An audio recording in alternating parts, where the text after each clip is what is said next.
For public land hunters and fishers and recreators, it was a gigantic win, whether you've never set foot on federally managed lands or not. It's protecting it for future generations, because even if you don't hunt public land or spend time on public land, your uncle, son, daughter, brother, sister, mom, whoever might want to go out and spend time on these lands, and we're trying to make sure that this exists 100, 200, 500 years down the road, and not be so short-sighted about, just making a quick buck, because once it's sold, you can't do it again.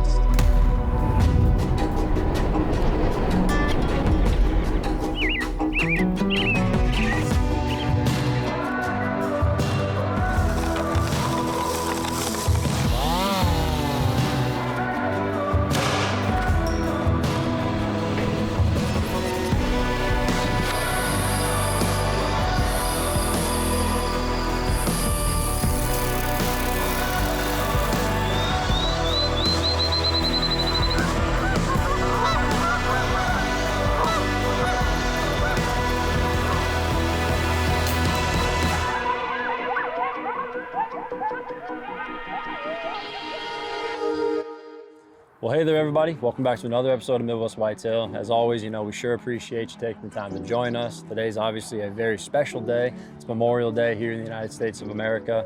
And it's a day just to pause, remember, and reflect that, the freedoms we get to enjoy each and every day, they come at a cost. And to all the brave men and women who have served our forces and made the ultimate sacrifice, didn't return home, it's a day just to remember that and be extremely thankful and humble. And ultimately, it's just a charge to live the days that you do have the best that you can, honoring the fallen, and really just taking advantage of the opportunity to live in such a great country. When we started talking about what we wanted to do on the show this week, we knew Memorial Day was coming up. And first and foremost, wanted to talk through a veteran shout out of a great friend of mine, Zach Husted, with Pillars of Valor Coffee Company. You talk about giving back to the veteran and first responder community. Zach is emulating this to a T. Every sale that he makes is 7% going back into two very, very respected organizations that do good with the money they receive. And We Are Warrior Rising, which is a veteranpreneur company and does a lot more, and then also Helping Heroes Foundation, which gets veterans into the outdoors. Overall, both organizations are offering a community for veterans as they re-enter the workforce, re-enter finding the purpose after serving, and it's just two places that you can't go wrong. So if you drink coffee, do some good with every cup, help build the veteran and first responder community. I know I would have greatly appreciated it, and I'm sure that Zach and everybody involved with those organizations would as well. Moving forward into that discussion, though, on the note of service, giving back, and just overall trying to bring awareness to a very important message, that's what's on this week's show. We had the opportunity to sit down, talk with Sam Soholt, and if you guys are not familiar with who that is, Sam is actually an intern from 2011, and since then he has just made a profound impact on the public land community, the hunting community, and just general awareness as an outdoorsman for many folks. So I sat down with him. We talked about a recent issue that was very, very startling, and it was an example of how powerful sportsmen and sportswomen voices can be. And ultimately, I hope you guys enjoy the conversation. It's about getting involved, no matter whether you're hunting private land, public land, because these issues that are happening right now, number one, there's no excuse not to be aware of them. There's plenty of organizations that are reporting on them. Two, you don't have to pay to be involved and to make your voice heard. And three, whether you're hunting private land or public land, like Sam said, this is an issue that can affect anybody. And as hunters and outdoorsmen in general, it's a great time to be unified, make your voices heard. And I really hope you guys enjoy this conversation that I have with Sam. Sam, thanks again for the time, brother, and hope you guys have an incredible week. Enjoy your Memorial Day. Hunting season's right around the corner. All right, well, we made it very clear there what we're talking about today, public lands, advocating for them, and obviously the big national news attention that has been on them the past few days. We were going to talk about the importance, how people could get, involved, etc. Well, now we're just going to talk about more or less the general, for lack of a better term, awareness. Sam has been somebody I've admired for many years on the Midwest Whitetail side. That dates back to, I think you were an intern in 2011. 11. Yeah, way back.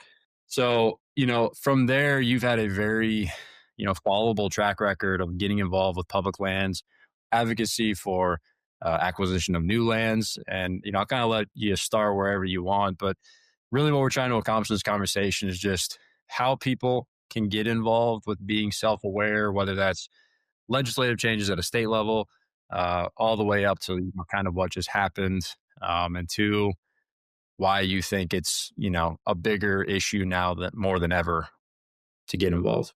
Yeah, for sure. But yeah, kind of go way back with Midwest Whitetail, like you said, intern in 2011, left and worked out in Colorado with my brother for about a year, which, it's like, how it goes. It just like snowballs, right? So going to Colorado led me to a job in Montana, which led me to a job filming in Alaska, which led me to a career in photo, video stuff in the hunting industry. And then kind of as it went along, start to figure out like, okay, what's the next thing?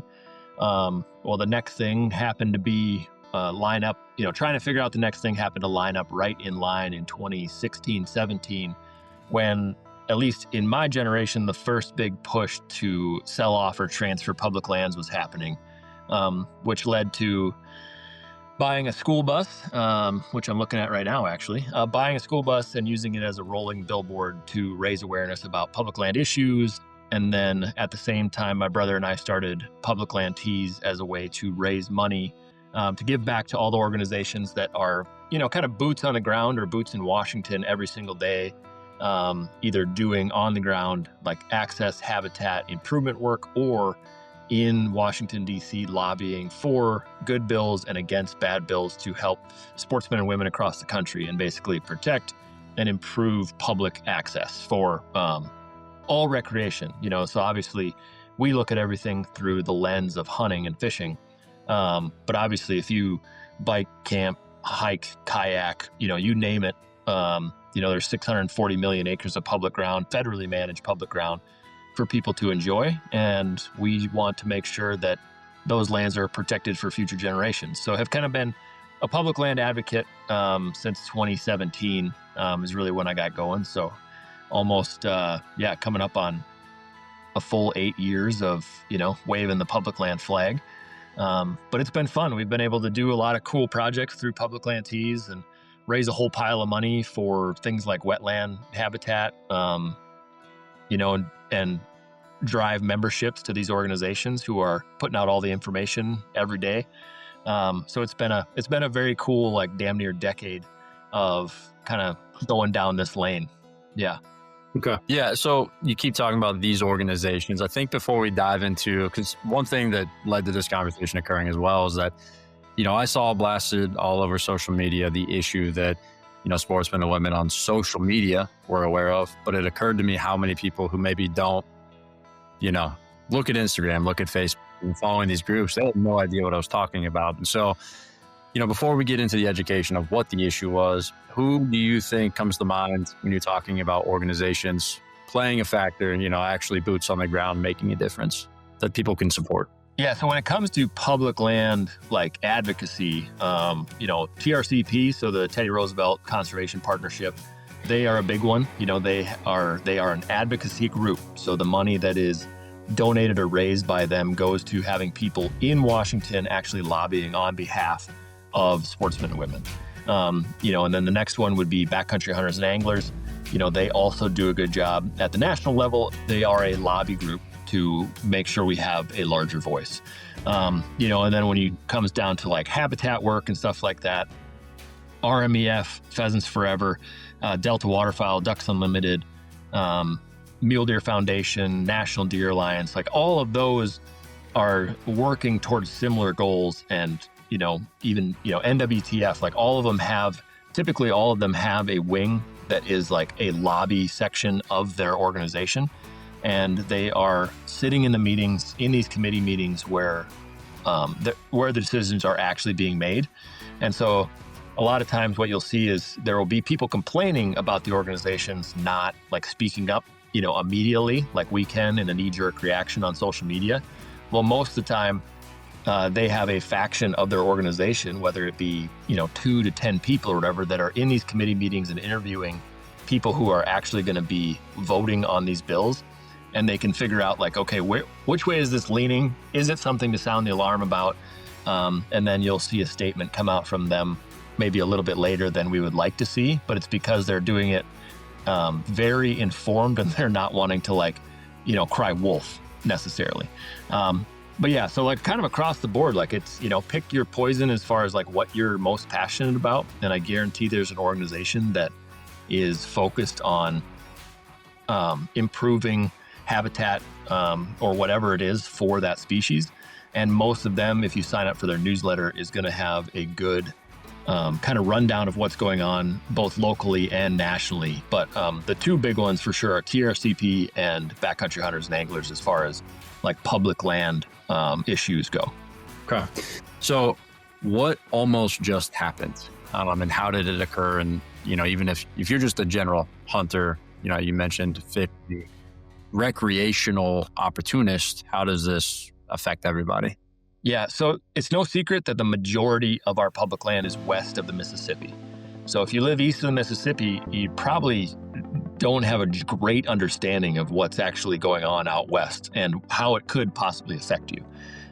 So right now there is a system in place. So when it is necessary, if they need to sell off a parcel of public land or do a land transfer where you swap private for public land, whatever it might be, depending on the variables that are at play, there is a very rigorous system to go through like, okay, is the value of this land the same value of the land that we're swapping it with?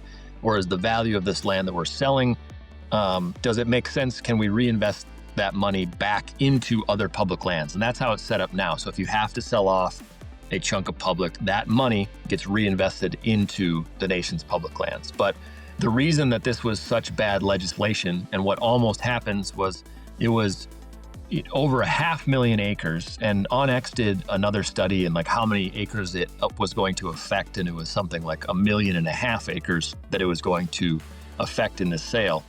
And what the process, the reason it was such a bad precedent is because it changed the process of A, where that money was going to go, and B, how they were going to sell it. So rather than having to go through this rigorous process to get all the way down to potential sale and then having that money be reinvested into other public lands, it was simply like they were going to be able to sell it, and then all that money was going to go back into the general treasury fund rather than being reinvested. So we would like as a whole, the land that is held in public trust, we would not have seen any sort of return on that.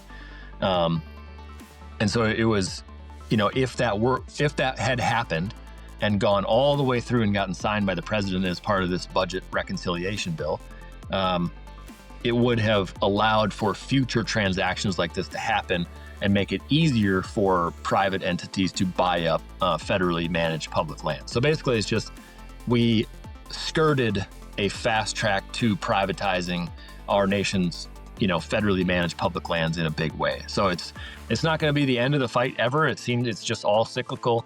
It seems like every year or two there's senators in different states. It seems to stem a lot in Utah and Nevada. Nevada has already, over the course of statehood, has already sold off like 98% of the land that was given to them at the state level. And so it's just, they already have a bad track record. But the more that we can protect against the fast sale of public lands, the easier it is to protect that, even if we have to compromise on multi-use, which is in the public use doctrine.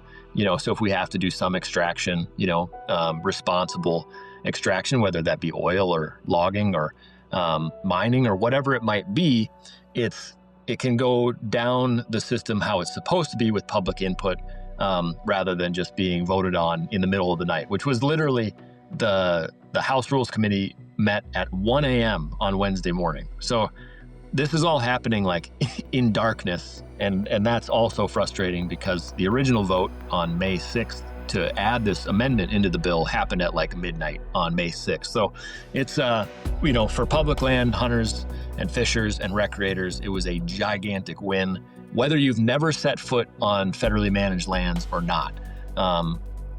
It's protecting it for future generations, because even if you don't hunt public land or spend time on public land, your uncle, son, daughter, brother, sister, mom, whoever might want to go out and spend time on these lands, and we're trying to make sure that this exists 100, 200, 500 years down the road, and not be so short-sighted about, just making a quick buck, because once it's sold, you can't do it again.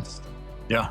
I mean, couldn't have said it better than that. I mean, that's really what we wanted to accomplish here, with the Midwest Whitetail audience. If you're not on social media, and that's totally fine. That's not the only place you can get this information. I mean, how many different pages were already set up? I saw BHA had one. Obviously, Onyx created a landing page with all the information.